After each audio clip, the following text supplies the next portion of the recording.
अहम खबर है, कराची में बारिशों के पेश नज़र सिंध रेंजर्स मुकम्मल तौर पर अलर्ट हैं। अवाम की हिफाजत खिदमत के लिए हमेशा की तरह हर वक्त तैयार हैं।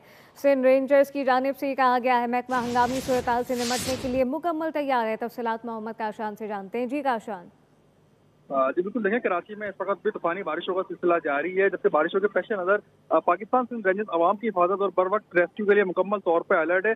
तर्जुमान की जानिब से बताया गया कि मुमकिन हंगामी सूरत हाल से निमटने के लिए मरबूत इंतजाम किए जा चुके हैं। नशेबी इलाकों में निगरानी और फौरी रिस्पॉन्स टीमों की तैनाती का अमल जो है वो लाया जा चुका है। जबकि बारिश और मुमकिन अर्बन फ्लडिंग के दौरान रेस्क्यू व मामलत के इंतजाम रेंजर्स की जानिब से मुकम्मल कर लिए गए हैं। मुताल्लिका इदारों के साथ करीबी राब्ते और कोऑर्डिनेशन किया जा चुका है। हसास मकामात पर सिक्योरिटी और ट्रैफिक मैनेजमेंट में ताउन जो है वो किया जा रहा है। आवाम से भी रेंजर्स की जानिब से गुजारिश की गई है कि गैर जरूरी सफर से गुरेज किया जाए और नशेबी इलाकों में एहतियात बरतें, बरकी हालात और खुले तारों से दूर रहें। जबकि हंगामी सूरत हाल में करीबी हेल्पलाइन या सिक्योरिटी एहलकार से फौरी तौर पर रब्ता किया जाए। अफवाहों से बचें और सिर्फ मुस्तनद मालूमात पर इस्तेमाल करें। पाकिस्तान रेंजर्स सिंध जो है आवाम की हिफाजत और खिदमत के लिए हमेशा की तरह तैयार है। और हम देख रहे हैं कि कराची के शाहराहों पर रेंजर्स की भारी नफरी भी तैनात है। जी, कराची में बारिशों के पेश नज़र सिंध रेंजर्स मुकम्मल तौर पर अलर्ट है। मोहम्मद काशान अपडेट कर रहे थे, आपका शुक्रिया।